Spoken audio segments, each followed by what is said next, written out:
Good morning to another week and another video. Due to the enjoyment, I would put it, maybe it's not enjoyment, but the appreciation of the fitness video I did last week. I know there's only one for lots of reasons. I've put together another fitness one, so it's video number 84. Don't be surprised by lots of leg work. The only way you're going to get any element of fitness aerobically is by using these big muscles here, as I stated before. This one will deliberately take you to the ground, off the ground, to the ground, off the ground. The most functional form of fitness Pilates I could deliver is your ability to, no matter what your age and stage, is get down to the ground and off the ground. So a lot of the muscles that we're going to use today, whilst they'll give you an aerobic effect, they're designed to take you stronger and stronger, enduring-wise, from the floor to the standing moment. Let's get going then. You'll stand at the bottom of your mat, and in standing position, your feet are parallel, and then they're going to go wider than you thought they would normally be. So if your hip bones were here, they're kind of the width of the outside of the hip, relatively parallel, although not forced. You go back to the knowledge of your breath, shrink the abdominal area, release the glutes. You don't want to pinch those tight, you want to use your pelvic floor, and start your squats. I would start with my arms backwards, and this is the start of a series of squatting that should become increasingly accurate in taking you into your big bum muscles, your hamstrings, back of the thigh, and your quads. Remember the rules as we squat. You want to keep the knees so that they pull over the outside of the foot, so check that that's happening. The knees also do not want to sink forwards, but take your body weight backwards. I use the length of my mat. I kind of look to one end as I go up, back towards about the centre as I go down. All the while, therefore, getting a better and better alignment, activation through the big muscles that keep you moving no matter what day of the week it is and what day your birthday date is. Okay, people, we'll go down and stay. Just put your hands on your thighs for now. Still keep the shoulders away from the neck and that upper body stabilisation. This is a mobility warm-up moment, so breath out, pelvic tilt. Take a moment. Breathe into the tilt, feeling for the symmetry and the non-strain. Breathe out and find yourself back to neutral. Breath out, feel the pelvic floor draw up and the abdominal hollow you. Breathe in and then breathing out and you're back to neutral. Now keep your hands on your thighs, forwards bending the upper part of the spine now. The breath out takes the chin to the chest and then takes the elbows to bend the ribs. Breathe again and roll down. Once you get down there, find your symmetry by placing both hands to the floor, and if you can, use the breath out to stretch through the back of the leg, chasing away stiffness, but more significantly, realigning and reorganising pelvic to heel positioning. Okay, are you ready for your first to the ground? To the ground we go with a strong wide hand position, strong wide leg position, spreading out the fingers for your first plank of the day, I assume, and getting your breath going. If you want to rock backwards and forwards, that too is fine. If you need to go straight to 3/4 length plank, that too is fine. It's your end ability where you're pushing yourself but staying pain-free, but maybe feeling like it's a workout. Okay, people, are we ready? Bend the knees at the same time as starting to walk your hands back. Plant your heels down, slide the hands to the toes, legs are bent as you roll your spine back up. Straight to your squats again. The rhythm of breath should be quite obvious. If you want to keep that breath lengthening, you'd go down and up with the inhaling part and then down and up with the exhaling part. If you know you're someone who naturally twists the hip, by all means put your fingertips to your hip bones. That's a personal choice. If you want to every now and again reach your hands back, that too will help the posture keep a trunk stability connection with legs loaded. The poorest squats are not the ones with the knees going forwards, but the ones where the person doesn't understand it's still a Pilates trunk stabilising move. So in other words, these abdominal wall connections here have to support your spine to keep your spine from being overloaded inappropriately. Okay, people, we stay down. Hands on the thighs, big breath in. Rolling down from chin to chest, from chest to belly button. Slide your hands so you feel as though you can have that moment for symmetry. Look at your hands, your feet, keep your knees from rolling in. And then walk yourself back to the position you had earlier. Spread those fingers.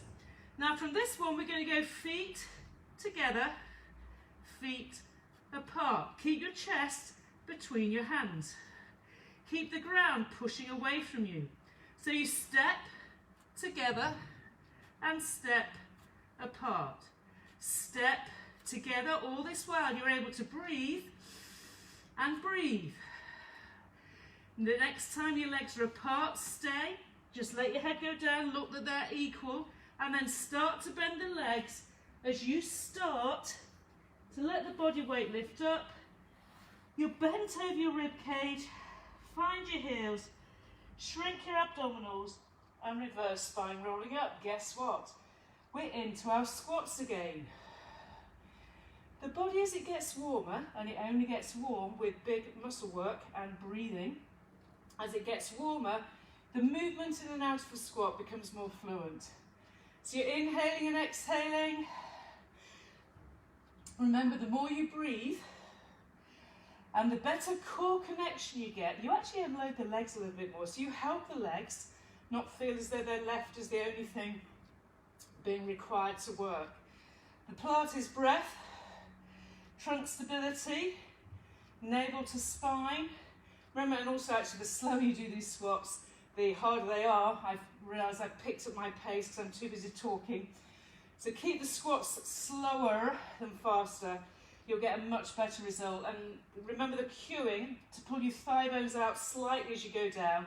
I'm not asking you to reposition the leg so much as just ask these muscles here, particularly if your arches are fallen, asking the muscles at the side of your bottom to do stuff for you. Let's stay. Staying down here, hands to the knees again, big breath in. Breathing out, don't miss the moment to spine stretch, which is rib cage to navel. No bum tucking under, please. Slide the hands down. Again, you have that symmetry moment to let the body that's increasingly warm stretch and align.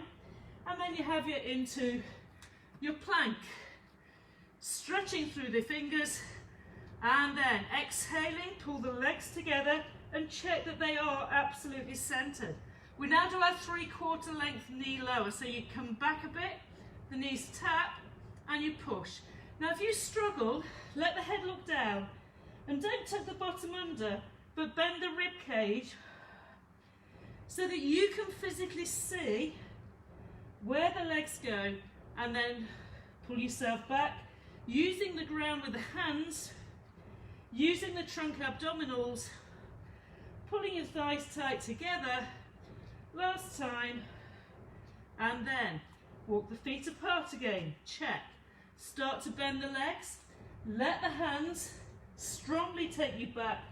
Legs bent, head hanging, center, knees bent to tilt the pelvis, and take yourself back up. And guess what? You're back to more squats. I promised you that actually all of this workload has to use the legs. We can't be stronger without strengthening these big muscles that were always designed from the moment you were born to keep you moving. Moving is what we're doing. Moving and breathing connection to our movement. You're inhaling and exhaling. Your shoulders are still drawn towards each other. You're maintaining your form. You're cueing your body to pull the thighs out sideways slightly. The load is the outsides of your feet. If you're tired, slow it down. It's kind of harder but easier to manage alignment. 2 more. This next time, down we go to stay. Hands on the knees again. Breathe as deep as you can because the breath out is the spinal mobilizer. As you empty of air, slide the hands all the way down. Find that symmetry moment, your alignment, and walk yourself to that same shape, that strong upper body plank-like position. The knees are going to come back together again. Now this time you're going to pull one knee in the direction of your elbow. and then the other knee to the elbow. Keep pushing the ground away. Now if you're struggling, maybe just hold and do a single leg. Push and reach by pointing the toe. If you can pull the knee, then do pull the knee. Now notice my hips don't shift just because I've bent my leg. You bendy Wendy's, think more of the knee probably coming out sideways than trying to touch your elbow. The elbow is a directional cue, not a destination for the knee. Okay, the real effort here is trunk stability, keeping it out of your shoulders and keeping the warmth, the blood flow and the whole global activation sequence. Okay, one more each side of those knee bends. Stay, bend the knees, let the bottom go up and keeping the legs bent. Walk your hands back, legs are now together. You should be getting a stretch through the hamstring. Press down into your heels. Hollow your abdominals. One hand, two hands to the knees. Legs slightly bent to keep the origin of hamstring to bum area, and then rolling your spine up until you're very upright. Change of position now. So if you're going to use your mat, so effectively you're going to tap. Now that's where we're going to head, this kind of side tap. But first of all, I'm going to ask you to do a few more of these as you get that rhythm back. Stay with your foot to the side. One way or another, once I've got you really warmed up, that's where we're headed. Right now, get into hip openness. Again, the feet, if your hips allow it, are in some turnout. Don't allow the feet to be more turned out than the thighs physically go. And this is your sumo squat, isn't it? We've got that whole hinge at the hip. Pull your thigh bones wide. Keep the breathing going, inhaling and exhaling, and keep up with the arch activation along with the trunk stability. Next time you go down, stay. We'll put the hands to the insides of the knee area and deepen this positioning here. Now, if you're not able to be at the studio at the moment for lots of reasons, we're doing a lot of standing work on the reformer, trying to wake up our range and stability again. So this isn't unlike some of the reformer work. You're deliberately going to slow down and see how much deep you can go. Now, none of this can go into your sacroiliac. The abdomen is shrinking and hollowing between the hip bones. As you maintain, maybe even some of you develop this space around the hip, no pain, no front of the hip area dragging or nagging. Go down and stay. Put the hands back onto the thighs, another pelvic spinal awareness. Breath out and pelvic tilt. Inhale and release that trunk area back to neutral. Exhale. So this is simply a wide plie squat. I'm not doing a dancer's straight flat back squat with my shoulders up over my hips and all of my load going down. I'm in the sumo squat, so visualize it, you know it. And then the next time, final rolling down into this where your head, neck and shoulders find the ground. And once again, bend and stretch. Use the lines on your mat by pushing both hands against the floor, simultaneously by pushing the heels as well. You'll get the right reaction in lengthening out the muscles that are tight, but you're still using your abdominal breath patterning. Stay with bent legs then, and let the feet just turn in a tad so they're no longer completely turned out. Breathe out, put hands on thighs and pelvic curl up. This is where we're going to squat and tap, squat and tap. So the travelling I talked about is now here. You stay squatting and you'll find you get a deeper work. Now, if your hips are already sore, don't do anything except come upright. It matters that you get your fitness to develop, not that you force your body to where it isn't able to go. If you're able to do this, so you're basically stepping to the side and then tapping and tapping. Your requirement is to keep the trunk stability going. And the deeper you do this moment here, the deeper you'll get into your sit muscles. So think of your seat muscles stretching behind you rather than your knee Coming forwards. Again, I'm in a squat. I'm not flat backed. You know the position, don't be afraid. You know how to squat. We're going to learn to stay on one side. So I'm going to stay here now and stay here. The outside leg, in other words, the leg nearest my end of a mat, becomes the dominant leg. With a smaller range of movement, my inside leg is tiptoed. You're then going to step back and back. Now we're creating stability system, single leg. If you can't step back and back, then just keep it here. Whichever way, you're training the abductors.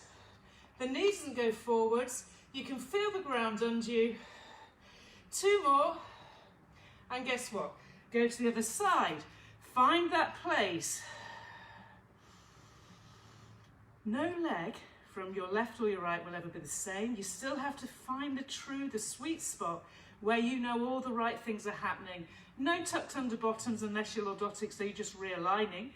Once you know that you're into your hamstring glute, try the tap back and forwards. It can be that you can reach and pull if you feel as though that gives your body a sense of rhythm that allows you more stability. Whichever way, the move can be quite energizing. It can't be in your knee. Just do 2 more here. Last one, and then 1, and we're going to do a little tap back. It's a little tap back, so it becomes more curtsy-esque. And I have to say again, if for some reason this doesn't go to the right place, go back to what you were doing. The lower you sit without your knees traveling forwards, the more you expose your big stability sequence posterior chain. And that's what you want, okay? So if you can manage a bit of a curtsy version, we're going to do that in a minute anyway, properly.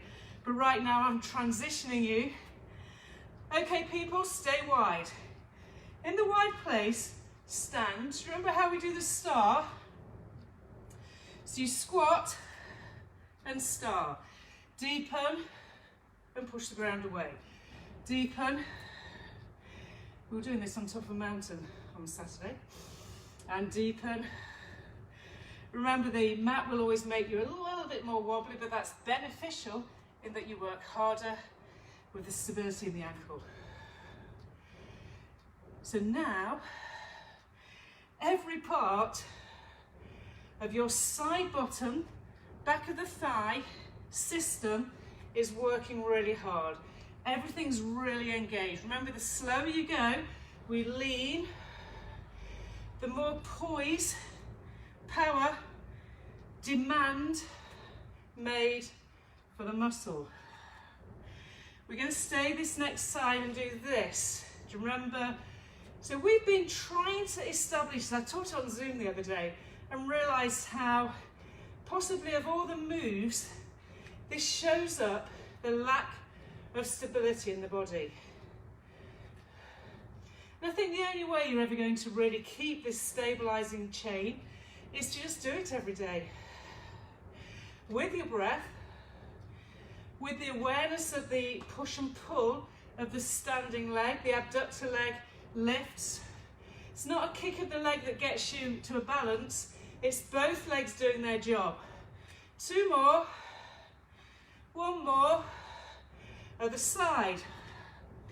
If you've got something you could look at, it'll help you get a visual balance, which then will give your body a greater openness, invitation to connect. Ah! And we go.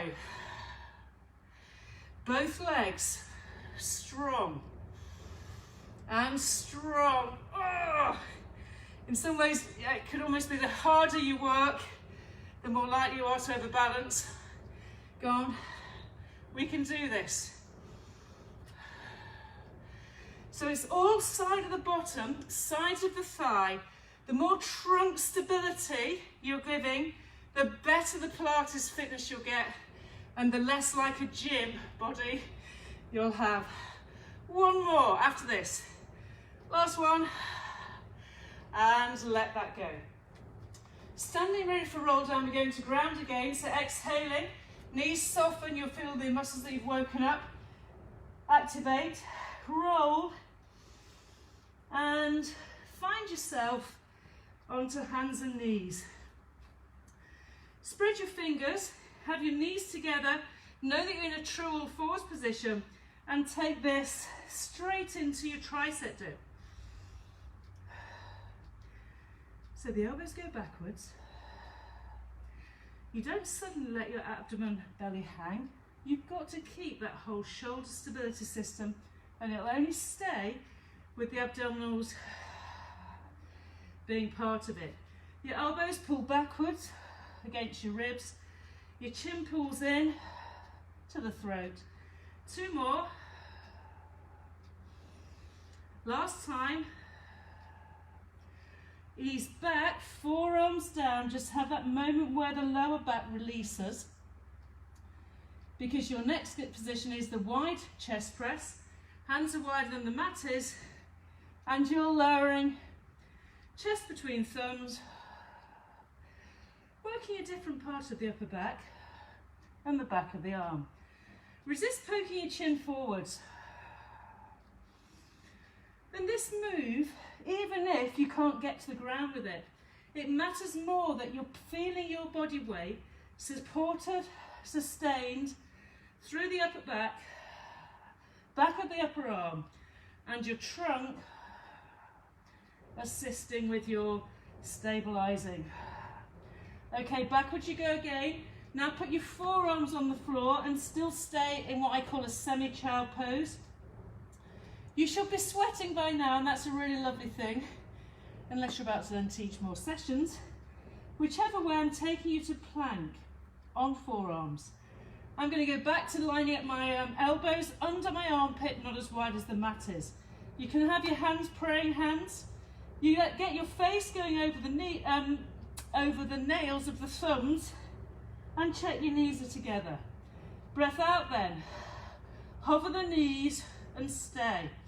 Keep your face over your hands as you lower and lift.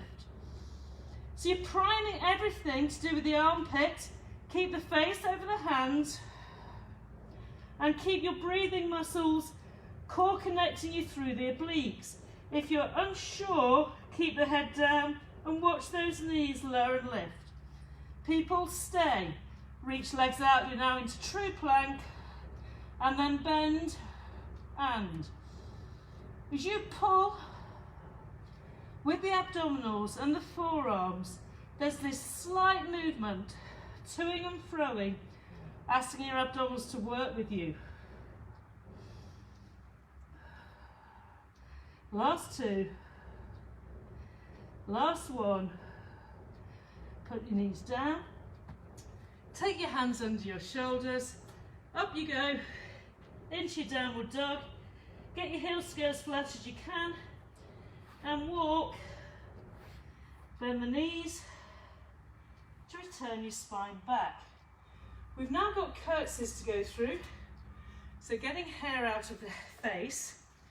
Your curtsy will travel as well, so if you start by going, you're in turnout, remember, if your hips are rolled, you can't do anything about that, just stay in parallel. What you're looking for though, is the step tap, step tap. Find your breath again, and don't feel you're the only person feeling this is intense. It's intense but achievable. Now we add a little list.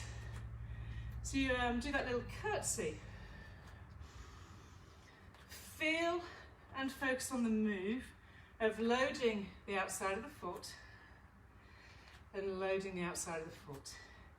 Your weight would still go backwards. So if I was doing this from side to side, it's no different to the squat shape. You're just in turnout.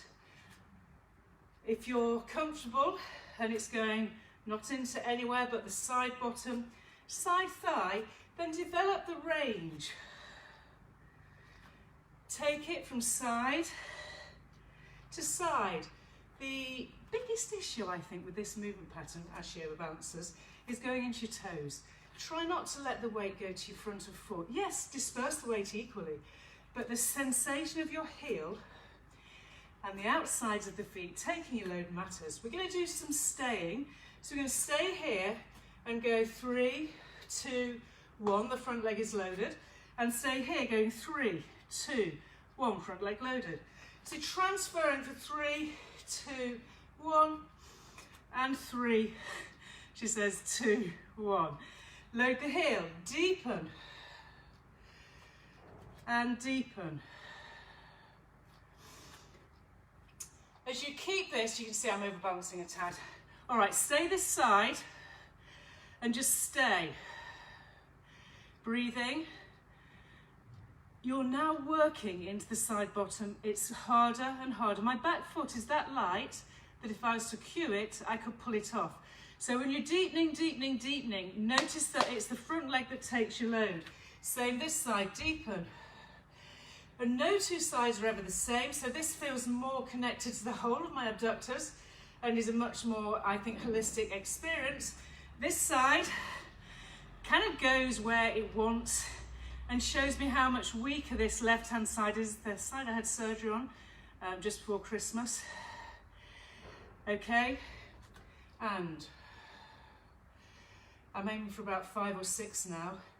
And 4, 3, 2, and again 4, 3, 2, and pull 2, and again. Now, final time with this side, we're going to go back to the other side to finish off. You've got 6-ish here. You know you've done enough because you can feel everything come alive in the outside of the leg. All right, and shake it out by just doing this type of move here. Now, the only move I missed is more lunging. So take your back leg out, hinge, and just pull back and get that zippy type of action with the back tap. The leg that's grounded is this heel to seat. As you tap, now slow it right down if you want. Use your arms if you want. Whichever way, you're getting a global muscles are the big boys, a global connection with your legs, back of the thigh, bum, and we're going to change this time. So have rhythm. Whatever you want to do with your hands, doesn't really matter. As you slow it down though, I suspect that to do it slower, it's for Pilates people. And it will show up, particularly if you don't wear trainers and you're on a cushioned mat, you will get every bit of feedback you need as to which parts of your form in the big muscles lack the range of movement, strength at the very kind of origin end. And that's what this is all about. Last one, and standing up. Okay, people, final moments. Sit on your bottom, get everything level, sort out your clothing, knees tight together. Big breath in, breathe out, and fold in half, pulling your elbows down. Breathe in and out to stretch the breadth of the spine in its expansion. Inhaling and exhaling. And then reach your arms by your ears, look at your knees, and start the rolling spine all the way down to where you can come up from and back up. So it's spine flexion forwards, pelvic rolling, rolling, rolling, hands are level, and reversing back up. And down, down, down.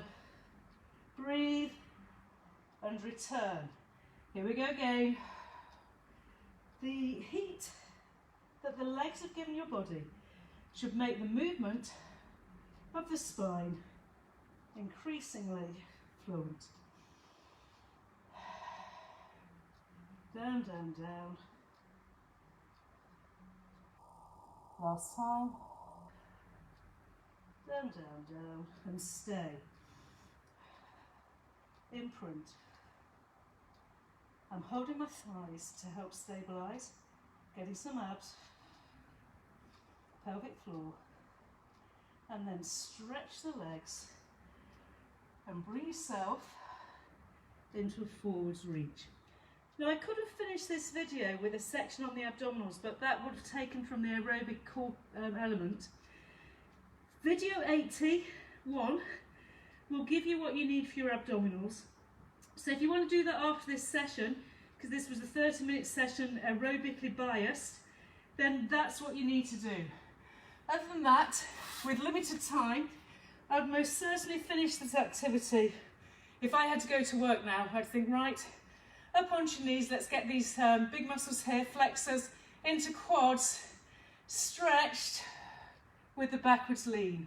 Work out where you are, shrink, grow longer, taller, keep staring straight ahead as you lean back, and the pliability of the muscle, because of what you've been doing, should give you more range. Nothing in the back. Zipping up and hollowing, pelvic floor navel to spining, and these quads to your hip bones, finding a greater length before you probably end up sat down all day. That's all we have time for today. I hope you enjoyed it. Give me feedback, because it leads me to the other videos we need to create for you on behalf of this brand here at the studio. We're keeping you going, keeping you with anti-aging activity, but hopefully, most of all, keeping you enjoying moving. So move well today, and we'll see you again. It's a bye for now. Goodbye.